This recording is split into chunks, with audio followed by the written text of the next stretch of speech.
All right, so we finally got to the routines and habits part, which is, I think I've said this for literally for every part. Finally, we are here, but it's because every single lesson is so important, subhanAllah, and every lesson complements the other, and every lesson explains the other, and every lesson gives you the practical steps for the theory of the previous one. So, subhanAllah, this whole module is is so important, man. So important. I can't stress it enough. All right, so routines and habits. Routines and habits. We as human beings, we are creatures of habit. Our routines define our character and they exert an invisible force on our behavior. Okay? Whatever we do is a function of our practices. Therefore, the best way to achieve any worthwhile goal is to train ourselves to do the things that will lead to the goal effortlessly. First of all, sleep. We need to master this. We need to master the sleep. When we sleep, we give the brain and the body time to rest and heal. NREM sleep is responsible for freeing up space in your brain so you can learn new things in the morning. Like I was telling you guys in the earlier lesson, when you go sleep, you recharge, right? You recharge throughout the day. The more you talk, the more you see, the more you hear, all of that starts to take away from your energy. When you sleep, it's like basically like you plug it in your phone to the battery. So usually REM sleep happens 90 minutes. Now there is a difference between NREM sleep and REM sleep. NREM sleep is basically non-rapid eye movement. REM sleep is rapid eye movement. This is the deepest of sleep, and there are different stages as we're about to see now. Usually REM sleep happens 90 minutes after you fall asleep. The first period of REM typically lasts 10 minutes. Each of your later REM stages gets longer, and the final one may last up to an hour. Ideally, you need 4 to 6 cycles of sleep every 24 hours. 4 to 6 cycles of sleep every 24 hours to feel fresh and rested. Each cycle contains 4 individual stages, 3 that form non-rapid eye movement sleep and 1 rapid eye movement sleep. This rapid eye movement sleep is basically when you dream. When you dream and when you are like basically unconscious, you are at your REM sleep. So this is the 4 stages of sleep. When you are asleep, you go through these 4 stages if you sleep long enough. So stage 1 is the lightest sleep, which is almost when you are awake, when you can hear and kind of like type of sleep. Light sleep is when you are sleeping, but any noise will wake you up.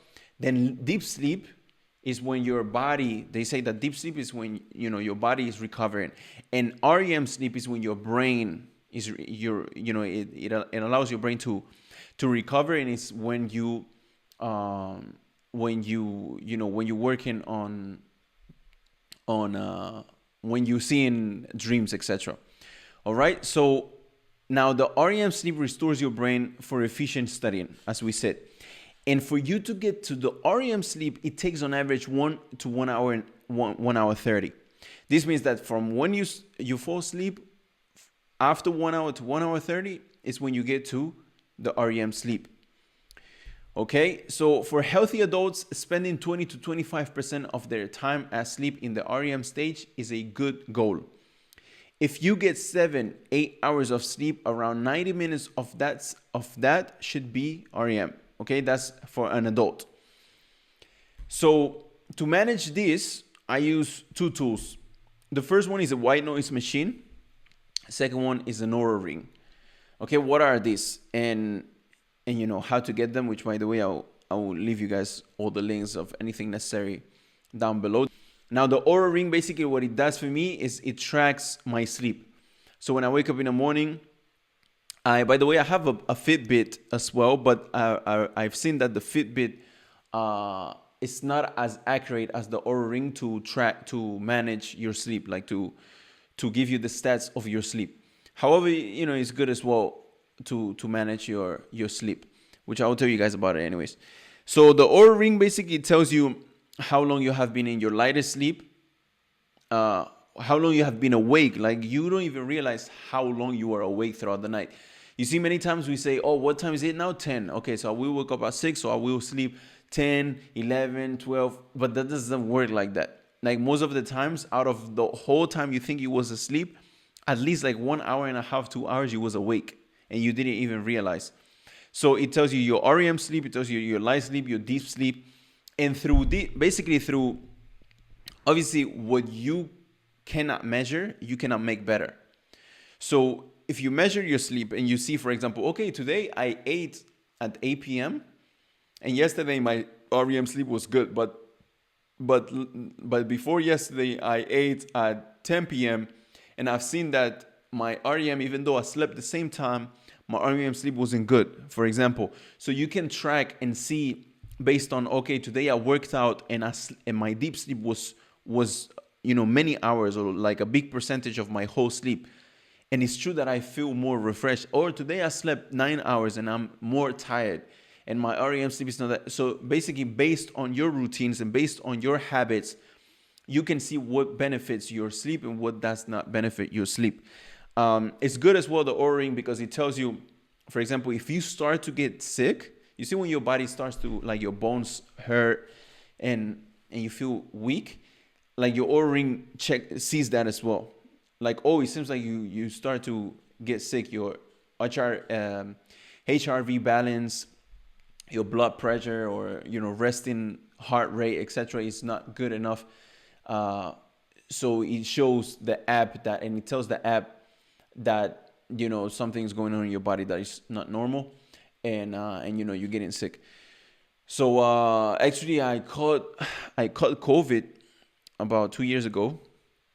And I saw it in the app before I actually started feeling it.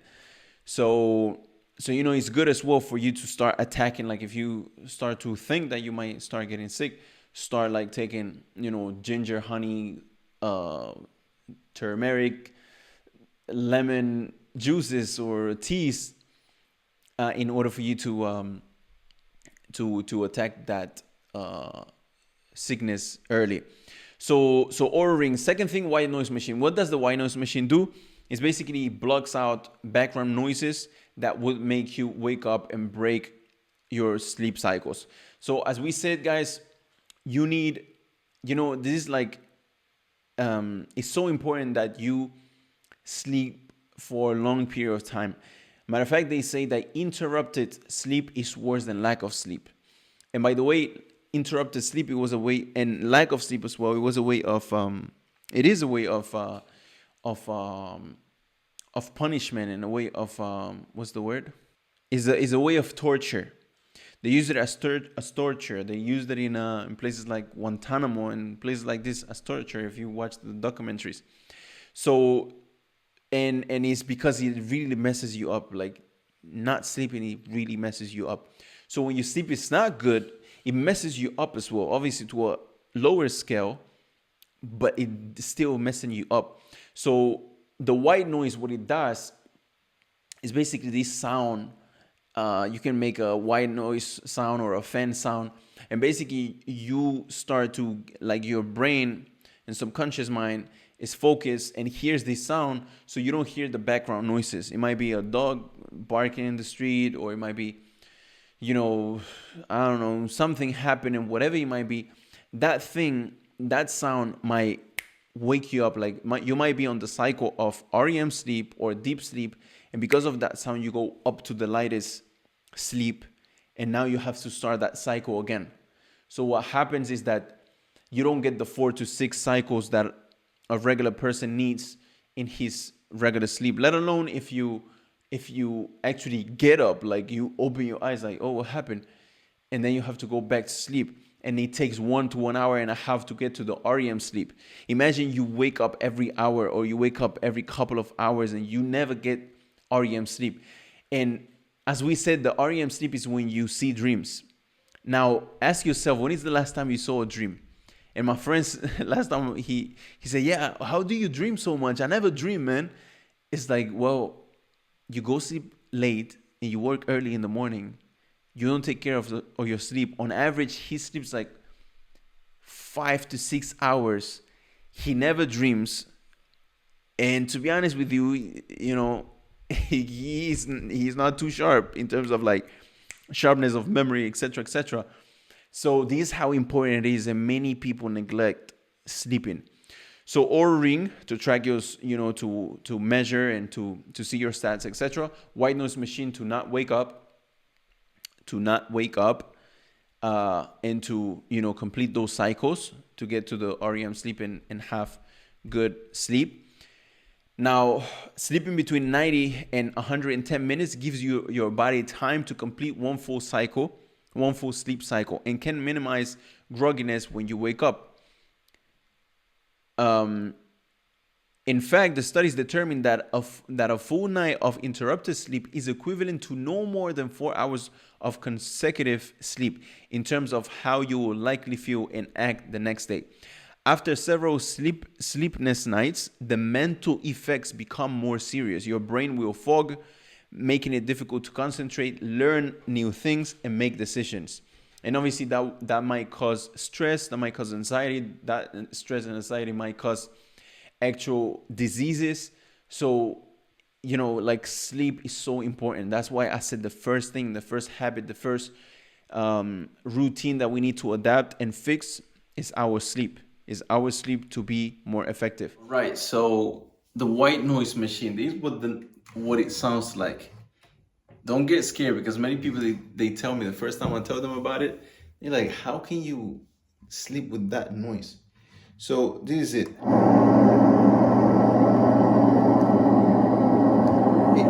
It has different noises. These are the ones I like personally.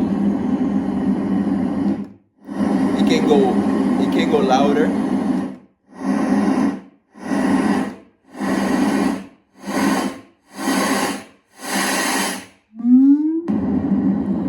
And then you have the fan noises.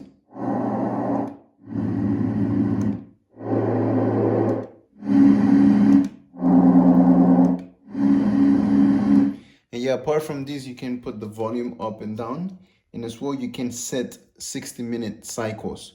So if you click on here, 1, 2, 3, 4, 5, in 5 hours it will turn off basically. All right, and this is the Oura Ring that I wear before going to sleep.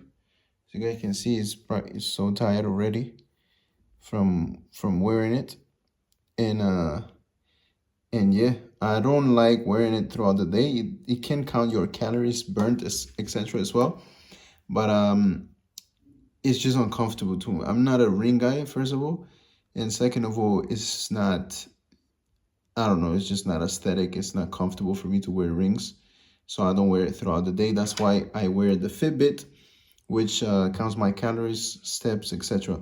The Oura Ring doesn't count steps, it just counts calories. And then the eye mask.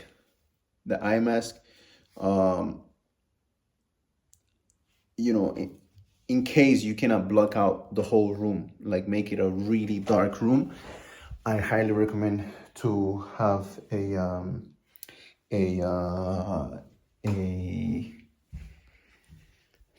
eye mask. So how to get a good REM sleep, which is the most important sleep?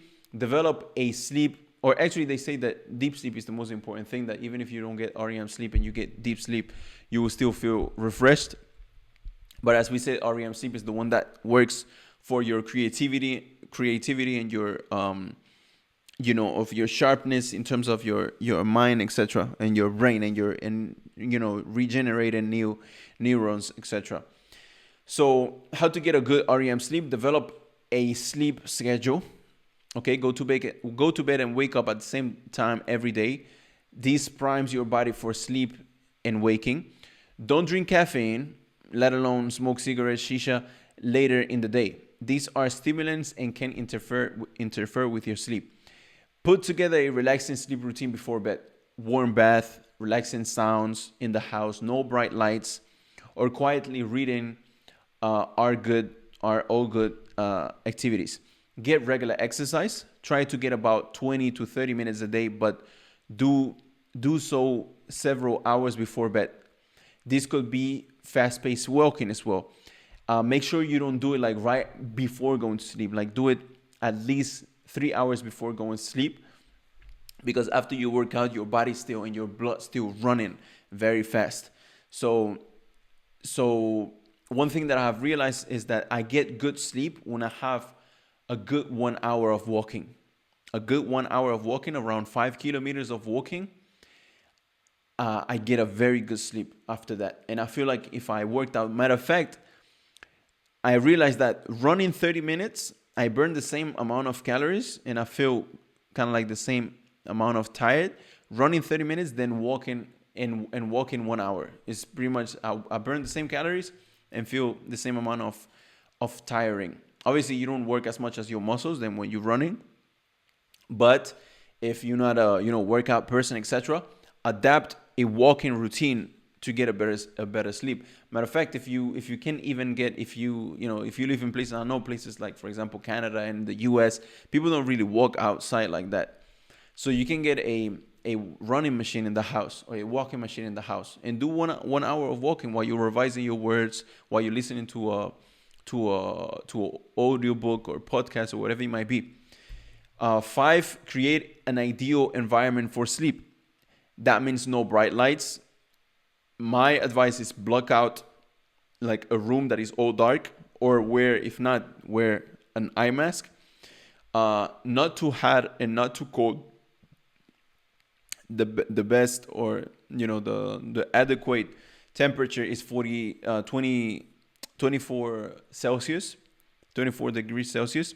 And don't watch television, look at the phone, iPad, or computer screen within 1 hour before going to bed. Very important. But these, anyways, as we said, or actually we didn't say it yet, we're about to say it. We are going to make sure we lock our phone before going to sleep. We'll talk about it in a bit. If you can sleep, don't lie in bed awake. Get up and go into another room and do something quietly, like read or listen to something relaxing until you are sleepy. 7, replace your pillows. If you've had your pillows for more than a year, consider replacing them. This might make you more comfortable for sleep. Number 2 of the routines that we need to adapt: plan your tomorrow today.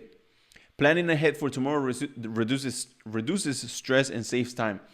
It's a proactive approach for controlling your schedule versus allowing it to control you. It also gives you a chance to build daily structure. So in the night before going to sleep, you take 5 to 10 minutes to look at your tomorrow's schedule and tomorrow's calendar day. See the things that obviously you will have had prepared your whole week in terms of like your studies, etc. on Sunday, for example. So there are certain things that are already going to be in place. However, still look tomorrow, like think, okay, tomorrow morning, the first thing, deep work. So tomorrow I need to wake up. As soon as I take a shower, I will sit down and start memorizing, etc., etc. Like plan your tomorrow today. So that way, when you wake up, you already know what you're about to do. You start doing, etc. That way, it doesn't control you. Like you wake up in the morning, your wife say, "Oh, you don't remember? We need to go get it. Oh yeah, I forgot. Oh." Because you didn't put it in your calendar and you didn't prepare the day before. So now you was about to sit down and memorize, but you already told your wife you was going to do this, and now it's messed up your morning, and now it's controlling you. It's controlling you. You're not controlling your structure, your day. Number 3, lock your phone away. So important. You guys see this right here?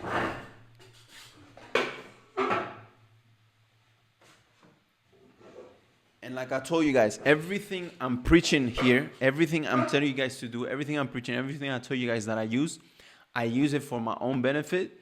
And I'm telling you guys because it's so beneficial. Okay, I don't get any benefit. I'm not paid by anyone, no promotions or anything. This right here is literally made me so productive. And if it wasn't because of this type of routines and this type of habits, probably you wouldn't even be watching Andres Institute today, because Andres Institute was built upon this discipline. I have spent a whole year, like imagine this. I think I didn't say this, or I don't say it enough. a whole year. I spent a whole year by myself, away from family, in an apartment that was my grandmother's apartment. I didn't pay no rent because I was broke, etc. And I had a 10,000 debt that particular year. I didn't do anything other than implement and start these habits. That was in 2018. I read 12 books that changed, my whole perspective on my life, etc., on my habits, etc. And yeah, all of this as a side note. All of this to say that when you implement these habits in your life, you are able to build and you are able to accomplish very nice things and very, and things that people will admire. And it only comes like the base of like the roots of that things, and the basement of that thing is these routines and these habits. So this right here is for you to lock your phone away. This phone has been locked now for like 3 days. It's my social media phone. I have all the social media in here, and that's what I advise you guys. And this is what they call choice architecture intervention. If your phone is available when you wake up, you will more likely feel the urge to pick it up and check notifications, messages, etc. If you lock it away before going to sleep, when you wake up, you won't get distracted by it. So this right here, you guys will be able to, and by the way, I advise you guys to get this size that you guys see on screen instead of this one, because this one is small. And if you want to do this, for example, with your significant other, or you want to put something in here other than the phone, this is very small. However, it's good because I do travel a lot, and yeah, I just took this one for my phone. But before I had a iPhone Pro Max, and it couldn't fit in there. So yeah, the link to get all of these things is going to be down below, like I said, guys. So lock your phone away when preparing to go to sleep. Locking your phone away needs to become a daily habit of yours if we can get rid of it completely. Because obviously, a phone, you might get important calls, family, etc. And nowadays, the phone, it became a necessity. So if you cannot, get rid of it completely, at least, block it, lock it away from one time to another time. Like, for example, when I was building under this institute, I used to block my phone away from 6 p.m. Sorry, from 9 p.m. to 6 p.m. So my phone was unlocked for 3 hours per day. For 3 hours per day, I would check, I would, respond to messages, etc., etc. Nowadays, what I do is I have two phones. I have this one that is locked and this one that I basically don't have. Nobody has this phone number except for family. And I don't have any app except for things that are necessary. And yes, psychologically, yes, like you can say, well, you can still download social media, but psychologically, since you've made all of these efforts, it's almost like you can't even do it. Like, I don't know how to explain it. I'm pretty sure there's an explanation for this. But once you make the effort to do something, and you encrypt in your mind that, okay, this phone is just for work and it's just for family, it doesn't have any social media, etc. It's basically the same or they call it actually designing for laziness, where you are not going to go ahead and download, like, you don't love enough like social media and the things that distract you for you to like feel the urge of like going and downloading. Maybe in the beginning when your dopamine levels are very high, yes. But if you detox from it for like a day, like 24 hours, you will feel that those dopamine levels for social media and things that distract you on the phone, you don't find the taste anymore.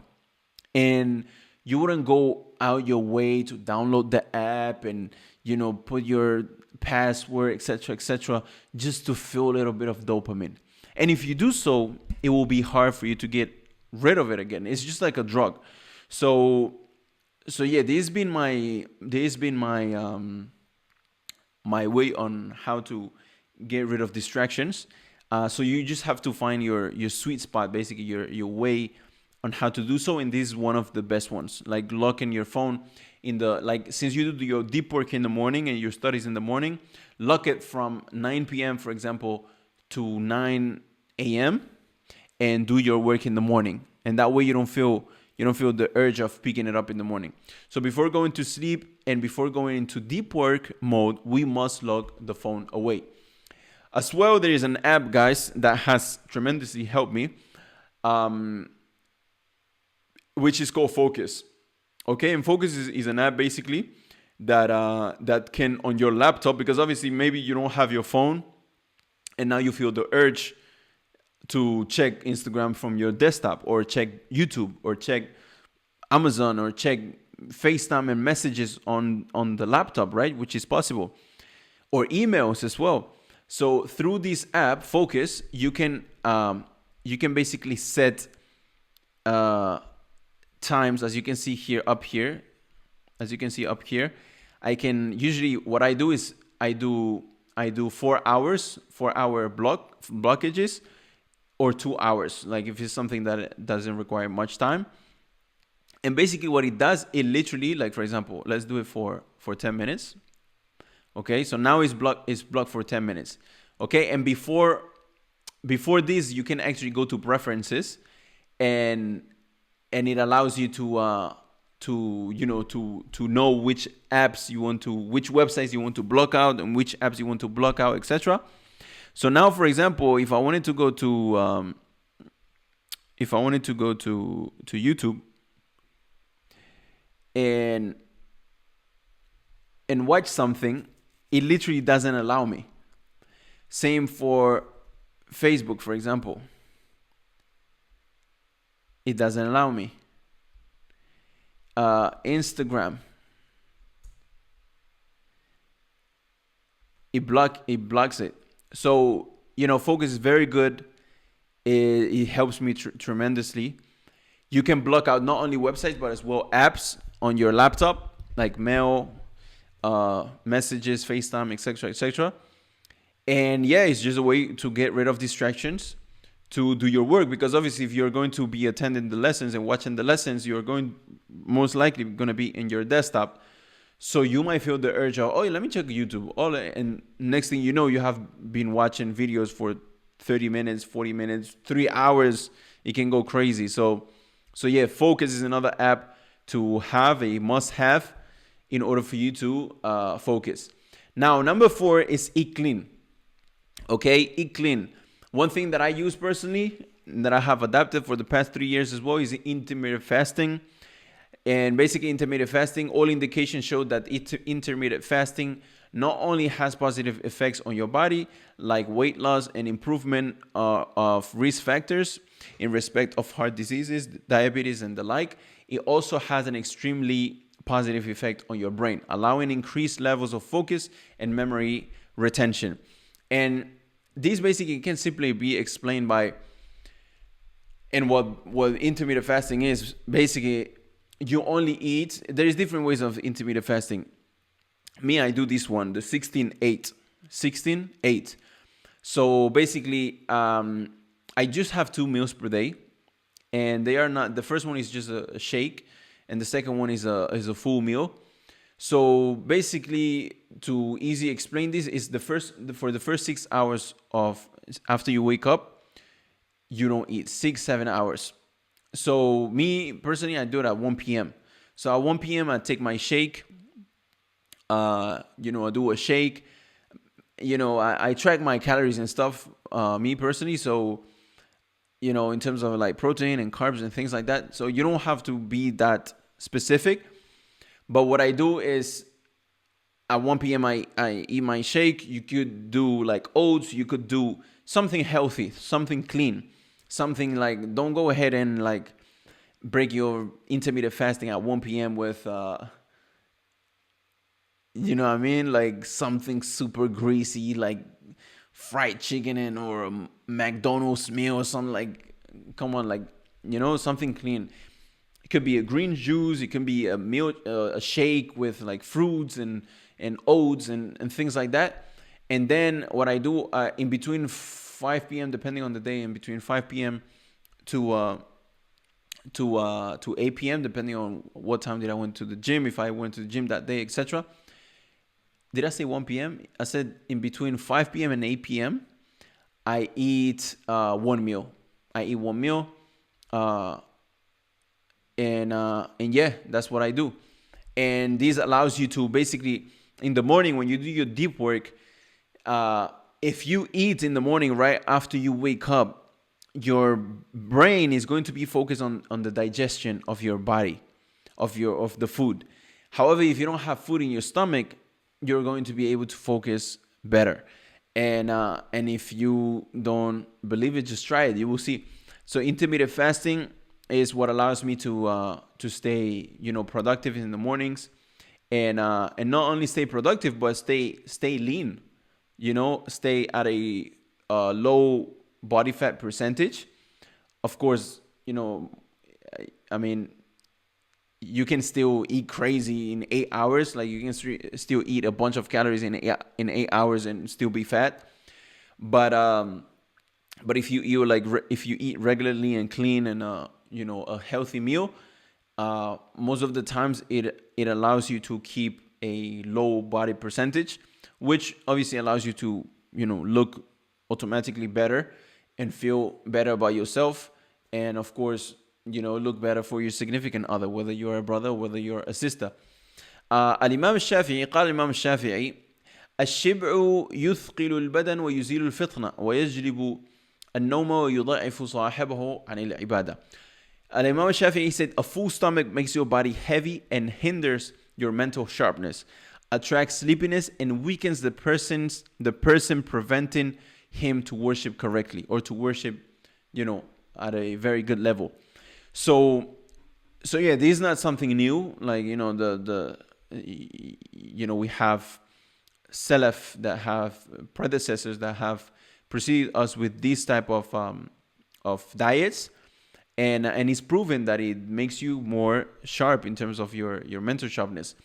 And as well from the Sunan of the Salaf and the predecessors, here you can see reported by Ibrahim ibn Adham in the Jami' al-Ulum wal-Hikam. He says, whoever takes control over his stomach will control his religion. And whoever dominates his hunger will achieve righteous manners. Indeed, the disobedience of Allah is far from the person who is hungry, close to shaitan. And a full stomach kills the heart, as well as extreme joy, happiness, and laughter. So, when you take control of your stomach, like, you are able to, you don't eat based off, oh man, this looks so good, I want to eat it. No, you eat like based off necessity. Like, I eat what is necessary for me to keep a good energy and not feel so tired, and have my nutrients, the nutrients that our body needs and the minerals that our body needs, have them in a day. So I eat based on necessity, not based on desire and I just want to eat and eat and eat. That makes your body heavy. It weakens your sharpness, your mental sharpness, etc. And it just messes up your heart. All right. So number 5, by the way, something that I didn't add. Al-Imam Ibn al-Qayyim, he said that the best foods is the foods that comes out of earth. So any vegetables, things like that, that's the best type of foods. Obviously, processed foods and things like that, try and avoid it. Greasy foods, try and avoid them. Oily, too many oils, too many spices, too flavory. Try to avoid all of that. Eat as clean as possible. 5, exercise. Okay, exercise at least 3 times per week.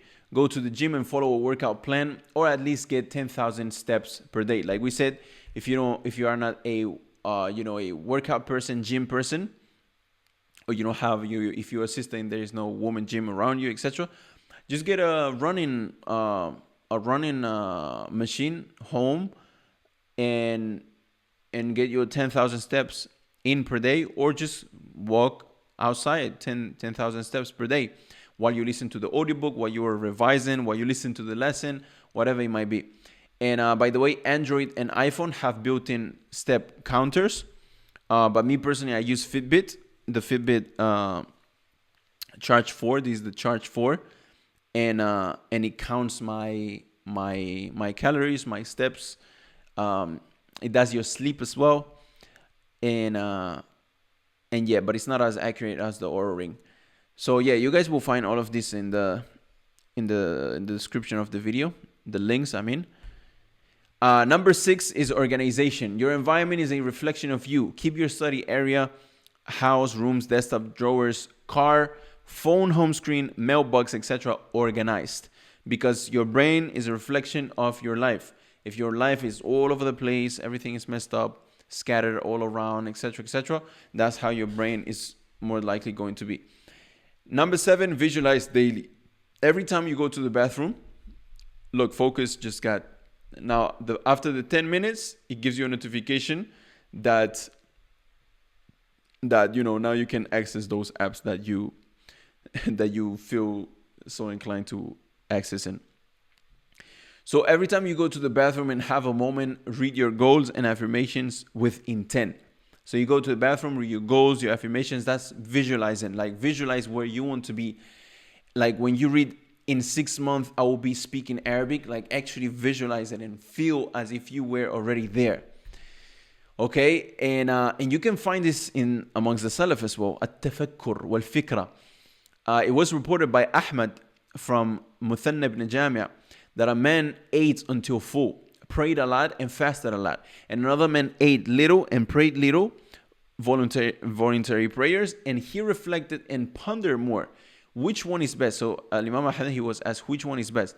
So he mentioned, in regards of reflecting for 1 hour is better than prayer one whole night.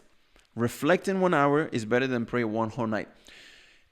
Obviously, reflecting, it means like reflecting on, subhanAllah, I'm a servant of Allah Azza wa Jal in this dunya. Life is momentary. Just reflecting on all of these facts about life. Reflecting on how important it is for me to learn the Arabic language in order for me to build a stronger relationship with Allah, since this life is momentary. All of this is part of reflection. So Imam Ahmed, he said that reflecting for 1 hour is better than prayer one whole night. Ibn Abbas, radiallahu anhu, he said, thinking about the good pushes you to implement it. نعم التفكر في الخير يدعو إلى العمل به. So the more you think and the more you repeat those affirmations on those things that you want to accomplish, the more it will push you. And as we said before, the more you will keep that emotional attachment with the results and with the goal, which will keep you going. Number 8 is set goals. Setting goals helps trigger new behaviors, helps guide your focus, and helps you sustain the momentum in life. Goals also help align your focus and promote a sense of self-mastery. In the end, you can manage what you don't measure, and you can improve upon something that you don't properly manage, just as your sleep, just as your progress in the Arabic language, just as anything else. What you don't measure, you cannot manage it, and you cannot, improve on it.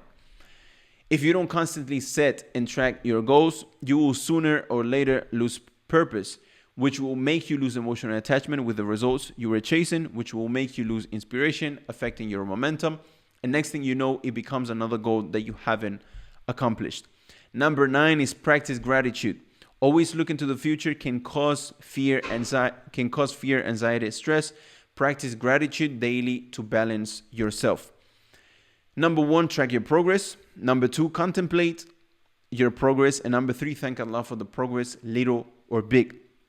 That will release, a joy about what you have accomplished, which will keep you going.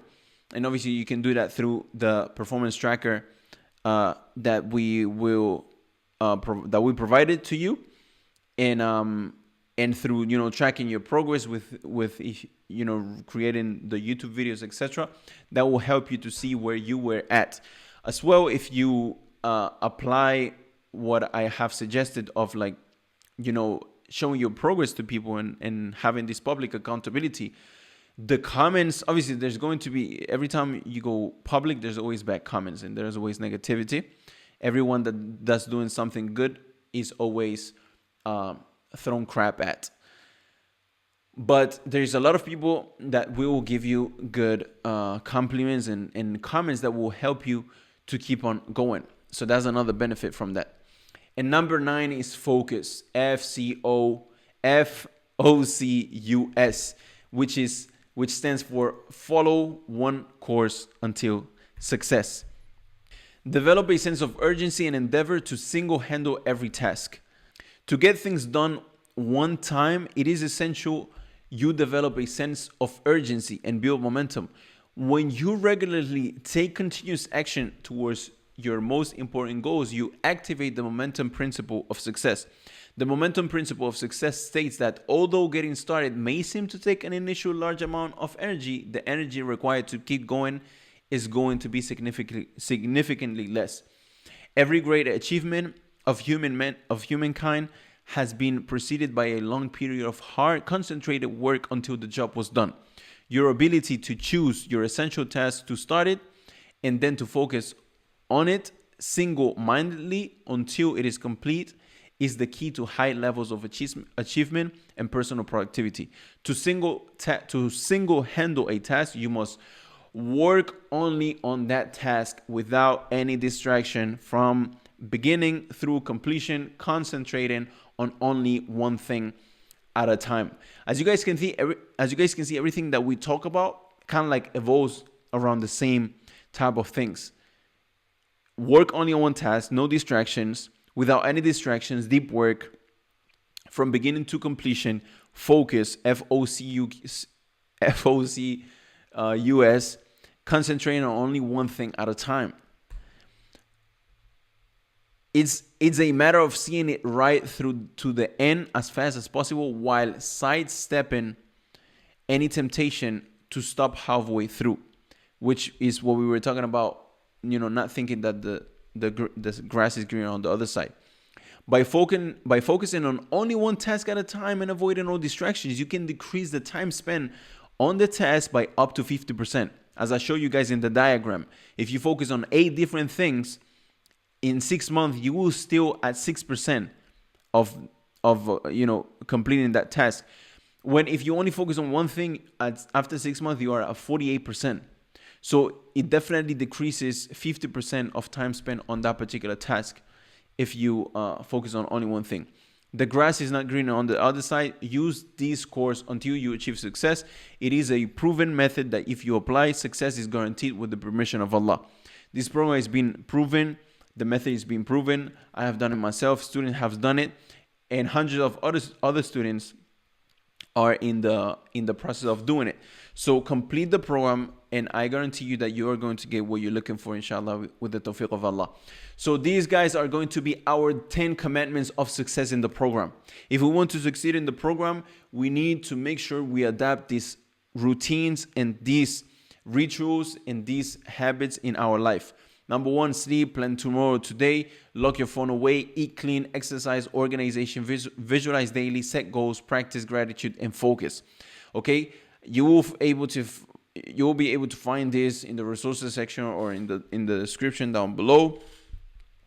Print it out and put it in your bathroom with your goals and affirmations, or put it in your room so you can see it regularly.